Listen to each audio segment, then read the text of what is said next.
Good morning students and welcome once again to the digital class of social studies of class 8 on the behalf of senior secondary St. Paul School, Eta. Today we will continue the explanation of the second chapter, that is the natural vegetation and the wildlife. Okay, and today we will start discussing with another type of forest vegetation, that is mid-latitudinal deciduous forest. Today we are going to discuss what? Today we are going to discuss mid-latitudinal deciduous forest. Actually these forests, they are, the characteristics of these forests. The characteristics of these forests, it is quite similar to the forests which are found in the Western Europe. Okay, mainly these forests are found in the regions of China, Siberia, China, Siberia, Japan, Korea, Manchuria, Northwestern Europe, Western Canada, and St. Lawrence Basin. These are the regions. These are those regions we can which we can find this kind of vegetation. Now the main trees, the main species of the trees which are available in this vegetation, it is ABC, oak and beech. This A stands for ash, B for birch, C for chestnut, and then there are the trees of oak, and then there are the trees of beech, etc. Especially the northwestern part of the Europe. The northwestern part of the Europe, it is mainly enriched. It is enriched with 60 species of plants. How many? It is enriched with 60 species of plants. And the North America, the part of the North America, it is enriched with the dominant species which is known as bluebells. The temperature which is found in these forests, or which is needed for the growth of these kind of forests, it is below 6 degrees Celsius. Okay, 6 degrees Celsius. And the trees in this type of forest, they shed their leaves in the winter seasons only, and they also protect themselves from the extreme cold. Okay, now let us discuss about the wildlife. Wildlife, what is the meaning of wildlife? Firstly, wildlife refers to the flora and fauna. Means wildlife refers to the plant species and to the animal species of a particular region. Now, the animals which are existing today, if we talk about them, they generally come from the wild animals of the past. So, it is very, very necessary. It is very, very, mandatory. It is very, very important to protect the wild species, to protect the wild ancestors of the domestic animals for the survival of those species. Okay, now in the past there were many species of the animals and plants, but if we talk about the present, many of the species they have been perished, and some species are on the verge of extinction. Why? Just because of the poaching and just because of the illegal trade, which is done by some illegal persons. Okay, now if we talk about Sahara grassland, it is situated where? It is situated in Africa. If we talk about Sahara grassland, then it is one of the grassland which is very, very rich in the animal species. Okay, if we talk about India, then in India also we can find a number of species of plants and animals. Okay, for example, if we talk about the animal species, then there are nearly about 90,000. There are nearly about 90,000 animal species which can be found in India, and there are nearly 3,500 different species of fishes, and there are 1,200 species of birds which can be seen in our country. If we talk about overall world, then in the world there are 3 lakh species of plants, and there are 10 lakh species of animals. How many? There are 3 lakh species of plants, and there are nearly about 10 lakh species of animals. Now let us talk some of the animals which are found in the different types of vegetation. Now different type of vegetation possess different type of animal species also. Okay, for example, if we talk about the tropical rainforest, then the animals which are found in the tropical rainforest, they are eagles, tree frogs, bats, moths, monkeys. In India, in India, the ground animals which are found in India, they are jaguar, crocodiles, and tapirs. Okay. Now let us talk about the animals which are found in the deciduous forest. The lion. Okay. The lion in India, it is found at Gir forest in Gujarat. Where it is found? At the Gir forest in Gujarat. Now some of the animals which are found in the temperate regions of the deciduous forest, they are deer, wolves, opossums, badgers, etc. They are deer, wolves, opossums, badgers, etc.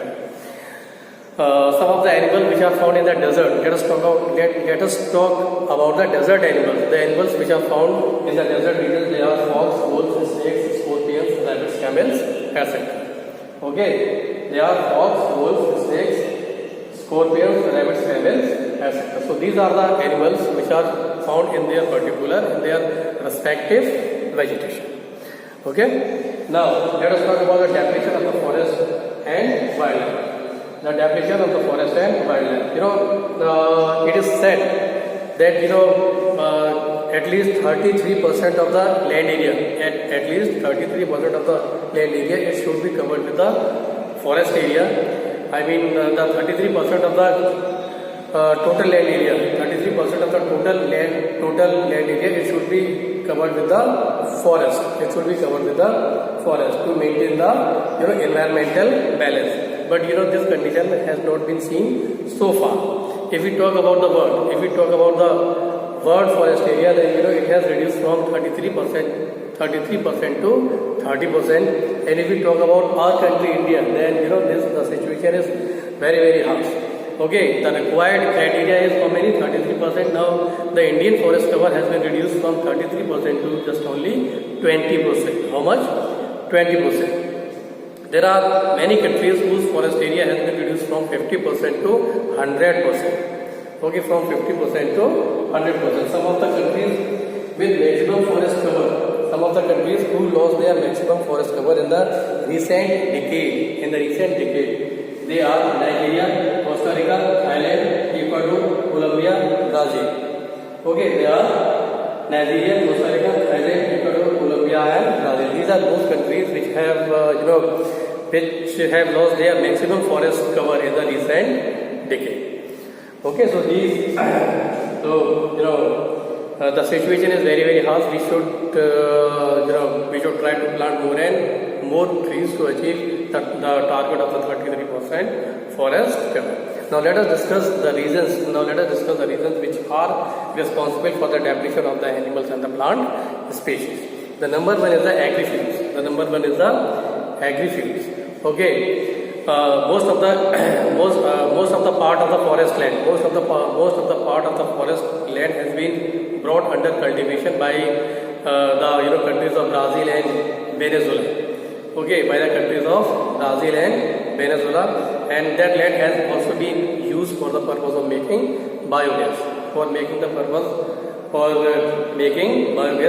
this activity of converting the forest land into the cultivable land, it has led a huge problem for the existence of many species of plant and for the existence of many species of animals.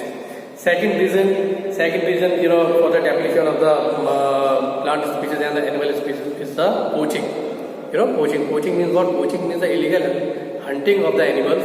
The illegal hunting of the animals for the trade purpose. Many of the animals, they are hunted for their hides. Okay, many of the animals, they are hunted for their hides, for their nails, for their teeth, for their feathers. Okay, etc.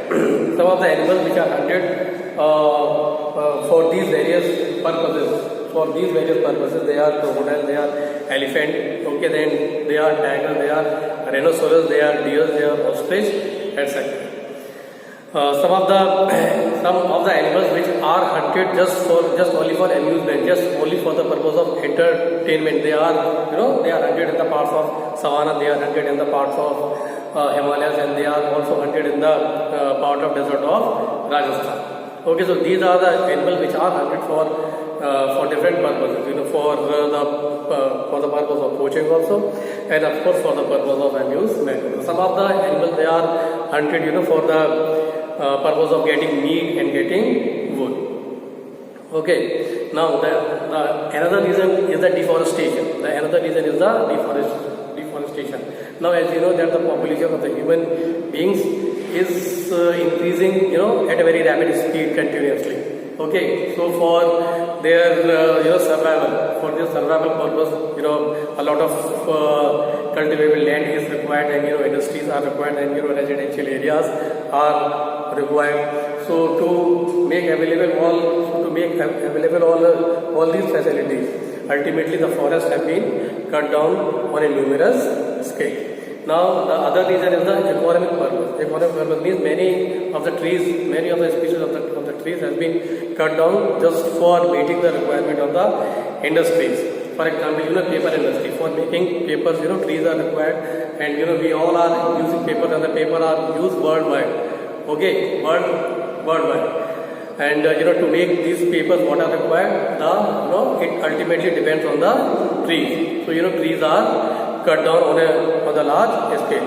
Besides that, for making herbs and medicine, trees are also required, and so for that purpose, trees have been cut down. And for making different things, many trees have been cut down. For example, sandalwood trees. It is used for making the fragrances material. So for these purposes, the trees have been cut down. Another reason is the some agent just like soil erosion. Soil just because of the soil erosion, the upper layer of the soil is removed, which is said to be very fertile. And if the upper layer of the soil is removed by certain agents, just like flood, wind, okay, we cannot do plantation on them. So this is another reason for the depletion of the forest resources. Okay. Now what should be done in order to protect our wildlife resources?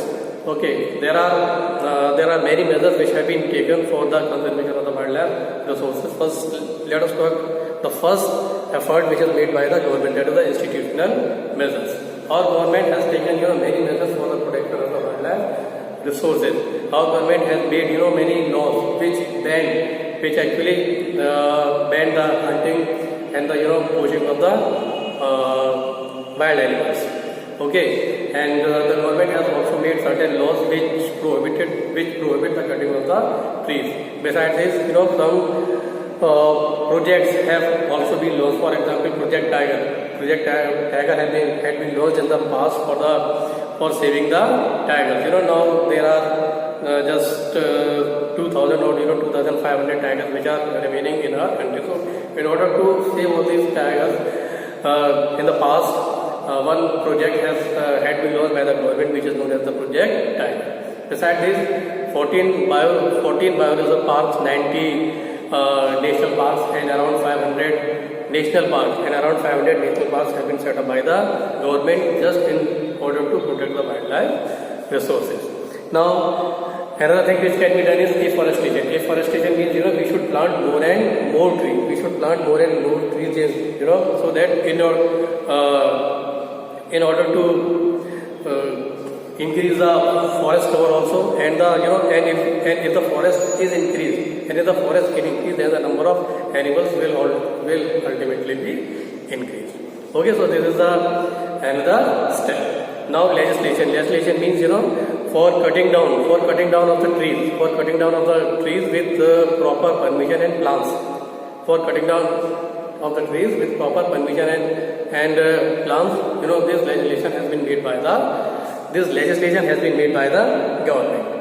Now, community initiative. Community initiative means many people among us, many people from among us only, they have taken the initiative to protect their wildlife resources or to increase the forest cover area. For example, if we talk about one of the community of the Rajasthan, that is the Bisnoi of Rajasthan. They have increased the vast, they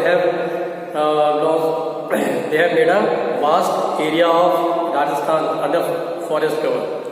Under forest cover, which was an arid area in the earlier period. Similarly, if we talk about America, a community which is known as the the Yellowstone, which is known as the Yellowstone National Park in USA. Okay, which is very very popular for protecting the wildlife or the wild resources environment. Okay, one of the international body which is known as cities. It has also taken a major initiative. This term city is actually it stands for Convention in International Trade, Convention in International Trade on Endangered Species. On endangered species means it is playing a vital role in protecting both flora and fauna. The main objective of this particular international body, that is the city, the main objective is to prevent poaching. Was to prevent poaching means to prevent the hunting, to prevent the illegal hunting of the animals for various purposes. Okay, now the second objective, of this particular body is to prohibit international trade, trade in species of wildlife and plants. Is to prohibit international trade in species of wildlife, animals and plants. Now the third objective of this particular body is to protect wild plant and animal species. It is said that till now 28,000 species. It is said that 28,000 of the plant species and 5,000 of the animal species have been saved by this international body so far. Okay, by the body so far. Natural vegetation and wildlife. Natural vegetation and wildlife is very crucial for the energy. Is very crucial for the flow of energy and oxygen. And it is very crucial for the flow of energy through food chain and oxygen in atmosphere air. These resources means the resources of the wildlife, the resources of the flora and fauna. It should not be utilized continuously. It should not be get exhausted continuously, but it should be used in efficient. But it should be used in a best and efficient manner. Okay, means the sustainable uses of these wildlife resources is very very important. Sustainable use means we should use these resources in such a way that it should not get any harm to the environment. Okay, it should not do any harm to the environment, and we can fulfill our needs also. So it is better rather to take extra use of these wildlife resources, and it is better to use in such a way that it should be saved for the future generation